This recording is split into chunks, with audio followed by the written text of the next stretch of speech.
Now, Lowcountry Forever, a public affairs presentation of the Charleston Radio Group. We want you to do a little walking, and it'll not only help you, but in this instance, help others. I'm Brian Cleary. Today on Lowcountry Forever, we're talking with Mark Latazio. Mark is the chairman of the executive leadership team for the American Heart Association's Lowcountry Heart Walk, coming up at North Charleston's Riverfront Park on February 26th. The good news? The walk will be in person this year after having been virtual last year. Now, Mark, some people may have forgotten because it's been a few years since we've had a walk. Other people new to the area may not realize what a big event this is and that they want to be a part of it. Can you share a little of the history behind the Lowcountry Heart Walk? Yeah, Brian, the event's going back a number of years. Some of the past chairs of the event, include Ray Greenberg, Anita Zucker, Dr. David Cole, et cetera. So I think volunteer leaders have chaired over a number of years because of the importance of the event. And it's all about getting out and getting moving, right? This is about promoting heart health, stroke prevention. So the Heart Association, they do their job,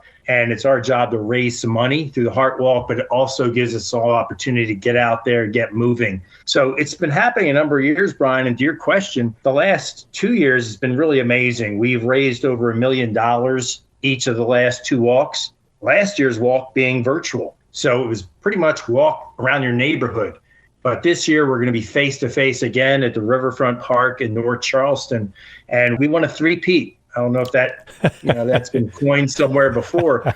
But we want to raise $1 million again. And I'm telling you, Brian, and for your Lowcountry Forever audience, that's really rare nationally. Per capita, for us to raise $1 million, it really has gotten the attention of the country. And it speaks so well as to how generous and how participative the Lowcountry is, especially when it comes to heart health and stroke prevention. Well, let me take that a step further, because in terms of the pandemic, so many wonderful organizations and things have, in a way, I'll use the word suffering, but their donations and their contributions have gone down because some of their events obviously were canceled, but some of them went virtual. So whether it's you in the leadership role, the executive team, the generosity, the fact that there wasn't a big fall off in the year that you went virtual says a lot about something or someone. Who gets the credit for that? I think the cause gets the credit for it. I really do. When you think about it, you don't have to look far, Brian, in your family to see somebody who's been impacted by heart disease, been impacted by stroke. So when folks kind of think about it, it's not that hard to connect with the event. I think people also get the fact that they've been maybe more shut in. Let's talk about the current 2-year period we're in. They've been shut in. It's an opportunity to get out. They know they need to get moving. And finally, obviously, COVID, its number one comorbidity is heart disease. It's the number one killer in America and remains so. And that, maybe say now more than ever, Brian, right? People get that. And I think that's why we're getting the response that we've been getting. But it's still important that we get the word out. A lot of times, Brian, you probably have a great healthcare provider. A lot of folks don't. And that's why it's so great these businesses are getting behind this and getting the Heart Walk, the Heart Association team in there. And they're talking about best practices. They're talking about tips, signs of how to,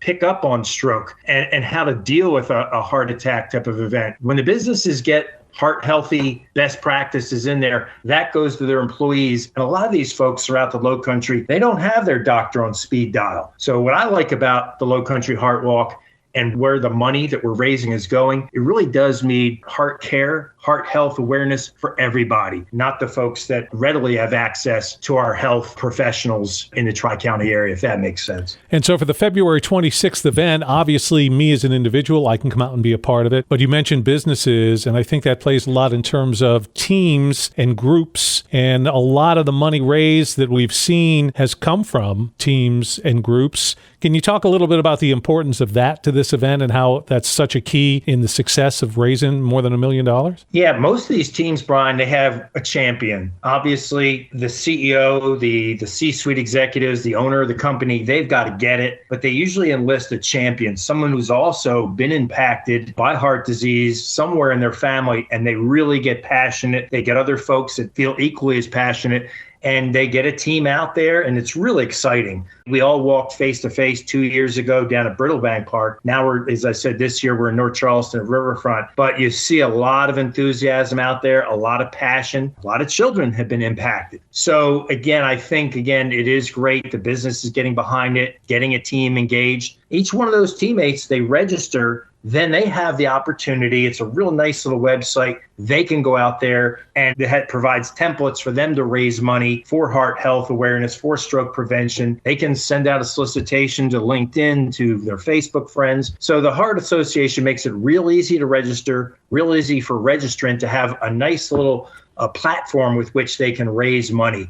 And that's certainly, you're right, Brian, that is really powerful. A lot of times the corporation behind it, when they see their employees, their teammates are passionate about it, they do a corporate sponsorship as well. So those are the primary drivers of giving, the corporate sponsorships and the individual team members and their solicitation efforts amongst their friends and family. We're talking with Mark Lattanzio today on Lowcountry Forever. He is the chairman of the executive leadership team with the American Heart Association. This is the team that puts together the Lowcountry Heart Walk that is coming up on February 26th. The 2022 event is going to be huge. Now, Mark, we've been talking about money over and over and over, more than $1 million. When folks register for the Heart Walk and the money that they raise, there's a lot of different ways that money is going back into the community and helping out through American Heart Association programs. Yeah, there certainly is, Brian. And I'd say it starts with education awareness. Again, the Heart Walk staff, the local Heart Association staff are just incredible. They are in businesses, small and large, and they're providing education, as I alluded to earlier, a lot of basically developing that business's program to keep a heart healthy workforce. And you think about manufacturing, heart health is real important to them. A lot of folks are more sedentary than you're used to. Mm-hmm. All of a sudden, they're exerting themselves, and it can lead to problems. So manufacturing, the construction industry, particularly, they get this. But of course, no business, and no employee really is without being, have a concern about this. So yeah, the money goes to education, to awareness, stroke prevention. A lot of that goes into bringing and developing curriculums and programs for area businesses. Then there's research, and MUSC has been a primary beneficiary of that, but there is a tremendous amount of research going on, and these monies also contribute toward that research to try to find a lot of different channels with which MUSC can work on its very important mission toward heart health. And so people don't get intimidated. This event itself, it's not a 5K run. It's a walk that you can do at a leisurely pace, your own pace. And it's also a great opportunity for you to get together with family and friends. And Mark, I think you'd probably agree that for an employer, a company, it's a great team building exercise. Very much so. The various registrants, the employees, they bring families out there. They'll bring their baby carriages, they'll bring the dog, and they're going to meet teammates who are doing the same. So it's very much a way to get out there, get moving. It's a great team building atmosphere. And it's a great question, Brian, because no, this is not a sprint. It's getting out there, getting moving. People can move to their own pace. But yeah, it's not heavy duty. People ask the distance. Yeah, directionally, 2 to 3 mile walk is what's envisioned. But last year, it's interesting to note, when we did not have an in-person event, a lot of folks would just do it at 9 a.m. that particular Saturday morning around their neighborhood, put on their Heart Walk shirt or their company shirt and go out in their walk with their families. Some folks still might choose to go that path. But the important thing is they're getting out, they're getting moving with other people at the same time throughout the community. They're raising money for an incredibly important cause. We are very excited to be back in person and have the large percentage of the registrants, of the walkers, all together. Because you're right, Brian, that's a lot of energy that it brings together. It's one of the largest walks in the community. I've been helping out in volunteerism for over 30 years in the Lowcountry, and there's some great walks. But traditionally, the Heart Walk is the largest. It's generally 5,000 to 6,000. Now, in this environment, I don't know if we'll see that. Right. It'll most likely be a lower number, but it's still a great energized environment. And a lot of people are looking for that, to get outdoors where it's a little bit more safe. And this is a great opportunity to do so. Mark, we appreciate you giving of your time today and giving of your time for the event. How long have you been associated with the American Heart Association Lowcountry Heart Walk? Well, my full-time gig is with Truist Bank. I've been in banking for over 36 years in the Lowcountry, and currently I have the privilege of being the market executive for Truist. And I was brought on board by Jim Newsom. Jim's CEO of the South Carolina Port. Heart health has always been really important to Jim and his family, and he actually chaired 2 years in a row. He felt that strongly and has been involved for a number of years. So through his passion, I'd always see Jim out in the community, and he'd be talking about the South Carolina Port, and then he'd digress into heart health. And that really impressed me over and over again. And I started thinking, Brian, how I've been impacted by heart health, through friends that have been impacted by heart disease and stroke, family members. And when Jim asked me to get involved, I didn't hesitate. And that's been probably about 4 or 5 years now. And this year I have the privilege of chairing the 2022 event, Saturday, February 26th. And your name's going to go up there with some other, you mentioned some names before, Anita Zucker, some heavy hitters there. You can hang with those folks? You're okay in that group? I know I'd have a little bit of problem. I'll let you know when the fundraising's done. Okay. And thank you, Brian, for saying if there is a gap to be filled, you'd be right there to do it. Absolutely. That's been the most important thing here. But no, it's been great things. Jim's headed up the past couple of years. Then most recently, it was Dan Batista from Low. They're building the Cooper, the new hotel down off of Waterfront Park. And Matt Brewer is succeeding me from Choke Construction. Matt will be chairman of the 2023 walk. So yeah, it's great. And the executive leadership team are just a great representation of businesses and the hospital groups and the construction industry throughout the Lowcountry. It's got a great following. So I don't feel a lot of pressure, Brian. There's a lot of folks, their passion just is going to make this thing happen. My job is to not get too much in the way. We're talking heart health today on Lowcountry Forever. I'm Brian Cleary. I'm joined by the chairman of the executive leadership team for the 2022 Lowcountry Heart Walk. Mark Latazio is with us. And Mark, we want to get people signed up. What are the steps I need to take to join? Well, we appreciate it. I think going to Lowcountry Heart Walk, that's probably the best spot. And we have incredible staff members for the Heart Walk. They make it really easy to register as an individual, for a company to get involved, for teams to get involved. But that's pretty much the starting point. And lowcountryheartwalk.org is the right contact. You'll be able to find us. But also you can just reach out to the Lowcountry American Heart Association. And everyone's pretty much active these days. This is kind of our stretch run. Right. And so we're kind of all getting those final registrants engaged and so forth. But again, I really appreciate the opportunity to tell the story. And some folks might have walked in the past, and now it's just a great time to walk again. American Heart Association, Lowcountry Heart Walk. We're real excited. The physical address is, again, www.lowcountryscheartwalk.org. www.lowcountryscheartwalk.org. And we'll link up to that on all our radio station websites, so we'll make it easy for you to just click through and do so. And as we're talking about $1 million goal, Mark, don't want people to get intimidated thinking they have to raise thousands and thousands of dollars.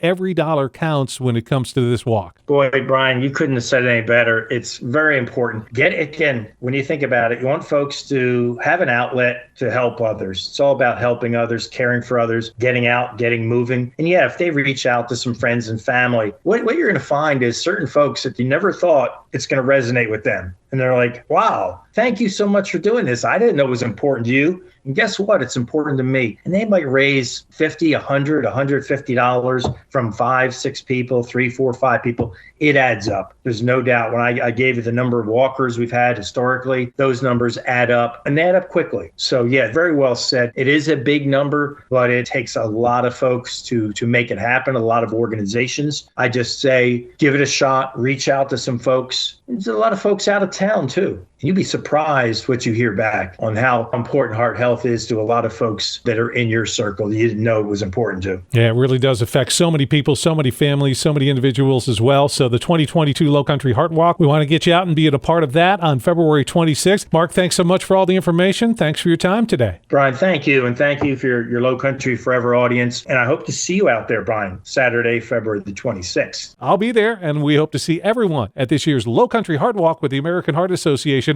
Mark Latazio, the chairman of the executive leadership team for the Heart Walk, today on Lowcountry Forever. The Charleston Radio Group is the Lowcountry. Every week, we highlight local organizations and events that are helping to make a difference here where we live. If you have a group, event, or an idea to feature on Lowcountry Forever, let us know. Visit lowcountryforever.com and click on our podcast link for contact information. Now, Lowcountry Forever continues.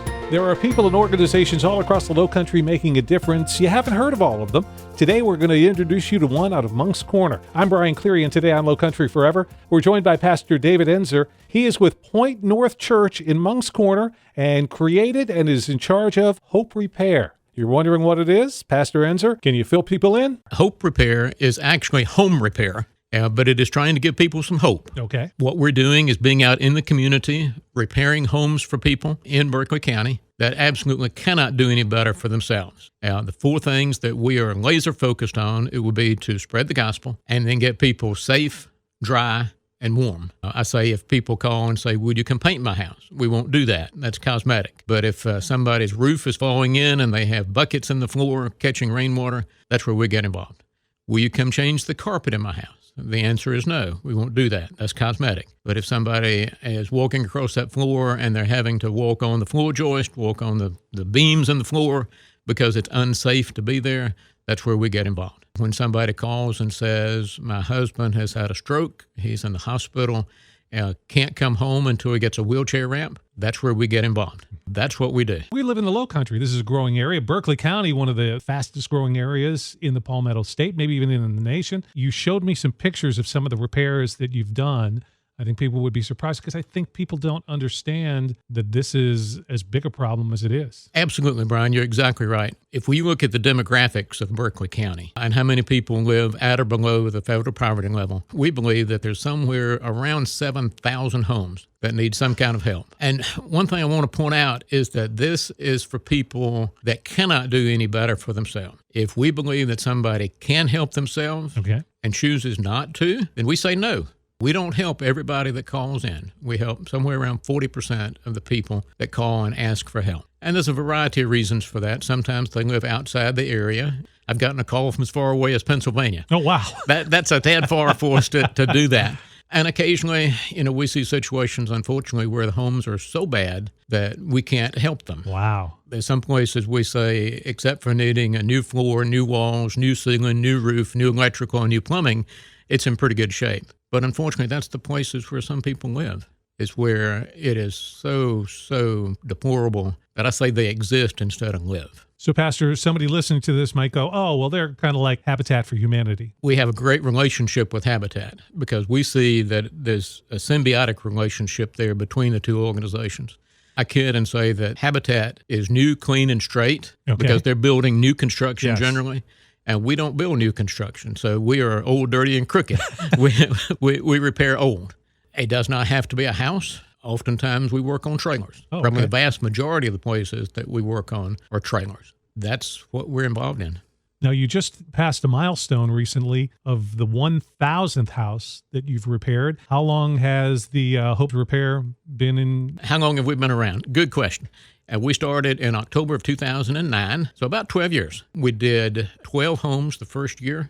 We set a record in 2019, before COVID hit, of 143 homes in that 1 year. Even with COVID in 2020, we did 105. And then this past year was about, I don't have the exact numbers, but around 125. Our goal for this year is 150. So when you look at that, we are repairing somewhere in the 12 to 15 homes a month. We are talking here on Lowcountry Forever. I'm Brian Cleary. Pastor David Ensor, who is with the Point North Church in Moncks Corner, is our guest. He is the founder and the guy who's in charge of Hope's Repair. What is it that you need in terms of assistance? How can people help your organization and help repair these homes? I talk about my 3 Ps that we need. First off is we need prayer, because we're so fortunate to be able to work in the community the way we do. We're so fortunate to have the volunteers that we do that go out and work Saturday in and Saturday out once a month. But we need prayer. The second thing is we need presence. We need people. We need people to show up. And people ask all the time, they say, well, I don't have any real construction experience. We say, that's okay. We kiddingly say, if you can spell hammer, you're qualified to come and help. I'm in. You're in. So we need people. And then the third thing is, we need your paper. We need money to be able to make this happen. We, again, kiddingly say that we make copper wire by stretching pennies, but we still need pennies to be able to buy that copper wire. For instance, a typical wheelchair ramp today costs us around $700. Okay. So if you're doing 5 wheelchair ramps in a month, that's $3,500. So it is not inexpensive what we do. So that's the third thing that we really need. So if somebody who's listening wants to volunteer and or perhaps wants to make a donation, what's the first step they should take in accomplishing that? One way to do that will be give me a call. My phone number, my direct number is 843-258-1174. Again, that's 843-258-1174. Or also you can send me an email, and that will be D as in David, Ensor, ENSOR at point, POINTE, north.org. And we'll get that information posted on all the Charleston Radio Group websites. Oh, I'm going to make a donation. That money's going to the church? No, that check need to be made out to Hope Repair. Okay. We are our own 501c3. We're housed at the church, but we are a separate entity, our own nonprofit. So as a 501c, I make a donation. It's then tax deductible as well? Absolutely it is. Now, you are helping, obviously, lots of people. Some people in their skepticism may say, well, we're helping out people that put themselves in this situation. I can't imagine that's really the kind of people that you're running into, that you and this organization are assisting. We see a wide variety of folks, and occasionally we do see that, where people put themselves in that. We see situations sometimes where people can do better, and they just choose not to. And one of my favorite verses out of Scripture is 2 Thessalonians 3:10, which says, "The man who will not work shall not eat." We have no trouble telling that individual no. We don't help everybody that calls in. But where we do want to really assist folks is where oftentimes choices have been made for them on their behalf that are bad choices. It's rare that we go into a home where it's an intact family, where you have a husband and wife and children.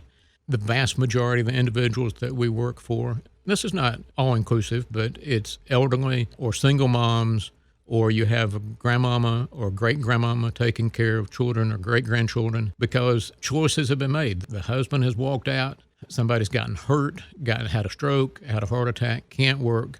And those are the individuals that we really feel called to help. We are talking today on Lowcountry Forever with Hope Repair. It's an organization in Berkeley County in conjunction with Point North Church, and they go and repair homes for folks in need in Berkeley County. Pastor David Enzor is our guest. And Pastor Enzor, obviously you're a man of church, so the gospel is included in what you're doing, because this is all about the Word of God. It is. We say that Hope Repair actually is a door that opens the opportunity for us to share the gospel. We send teams out to repair homes.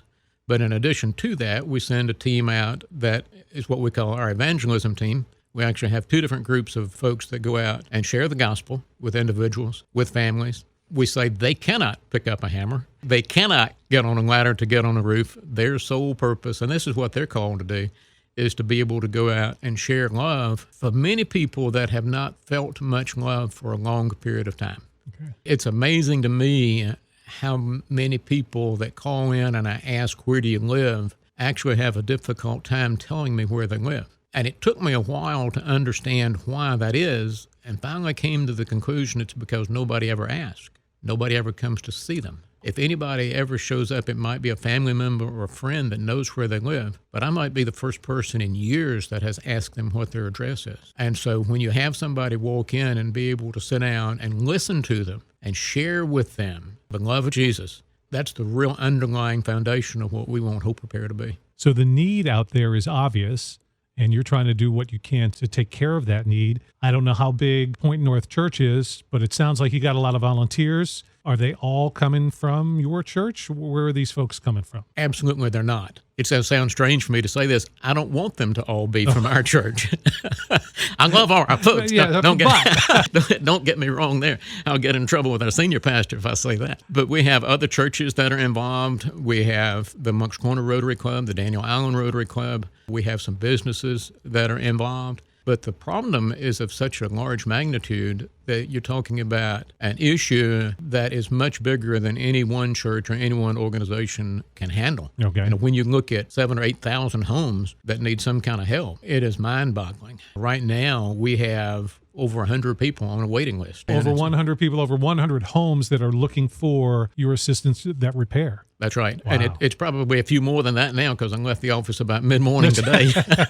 And I'm sure calls have come in since then. But one of the things that we do, Brian, is that we tell folks when we go out and visit with them before we begin work, we want to go visit and see exactly what the criticality of the need is, and is it something that we can be involved in. But we tell them we don't work first come, first serve. It's first need, first serve. Obviously, like I said, if somebody needs a wheelchair ramp because they can't come home from the hospital or they can't go outside, they're missing doctor's appointments because they've had a leg amputated and they can't get to the doctor, that wheelchair ramp takes a very high priority. And even though a roof that is pouring water into a bucket in the bedroom is a high priority, the wheelchair ramp trumps that. Sure. And we tell folks it's not first come, first serve, it's first need, first serve. So, Pastor, you've been out at any number of different homes, work sites, and stuff over the last 10 years.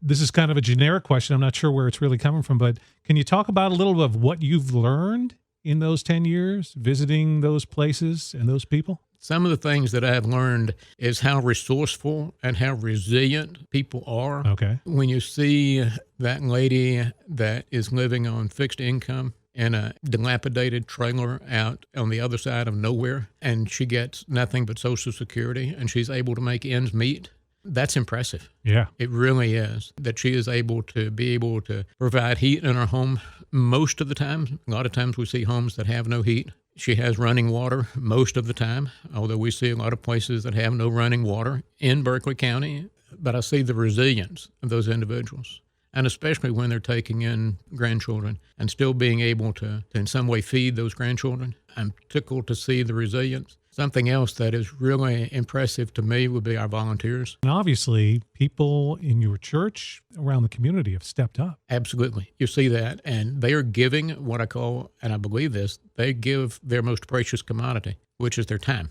Sure. And when they come out and put a Saturday morning into going and fixing plumbing, where a tub leaks or commode leaks, they're doing that for somebody they don't know. Right. That's impressive. I'm honored and humbled to be able to serve with those individuals. Obviously, I would have to think your goal would be to go out of business, that all those houses would be taken care of.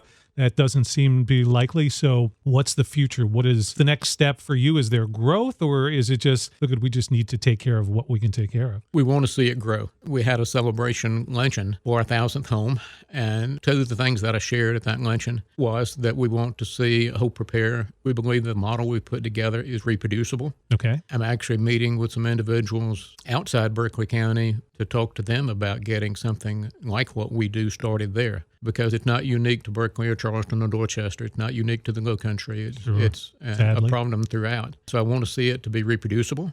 And then the second thing I want it to be is sustainable. One of these days, there's going to be somebody sitting on the other side of this microphone besides me, and we have to be prepared for that. Right. Because the need is not going away. If anything, it's getting worse. And I talked to Brian about what I call the tale of two counties with Berkeley County. And by that, certainly there's pockets of poverty throughout the county, as it would be with any county. On average, Berkeley County appears to be doing very well. But what you're doing is you're averaging in all the growth and expansion in the Daniel Island area, the Cane Bay area, the Carnes area, the Nexton area, and you average that in with what we see so much poverty, and especially the upper part of Berkeley County, which looks much more like Williamsburg or Hampton or Bamberg County than it does the lower part. And I think one of the things that shocks people when they see those situations, they don't realize a lot of it is that, I don't mean this to be derogatory in any way, but they're ignorant of the conditions that so many people exist in throughout this county. Out of sight, out of mind. Exactly. And at the same time, I know there's been many times we pulled up to a home when we're doing site visits, when we go out and look to see what needs to be done, and we pull up and go, why are we here? The house looks good from the outside. Maybe needs some paint and the grass cut, things like that. A good example is that individual that's on a very fixed income can't afford to get termite treatment. If they're having to choose between medicine, food, or termite treatment, you know what wins, as it should. And you walk in and they don't have a floor. It's dirt. But yet from the outside, it looks okay. Inside, it's unsafe. So again, if somebody wants to assist you either through monetary donation or to come out and maybe be a part of the team and volunteer, give me that phone number and the email address again. Sure. Again, my name is David. The phone number is 843-258-1174. 843-258-1174. That rings direct to my desk. I will tell you that because of what I do, I'm out of the office a lot, but I will return phone calls. And then my email address is dinser,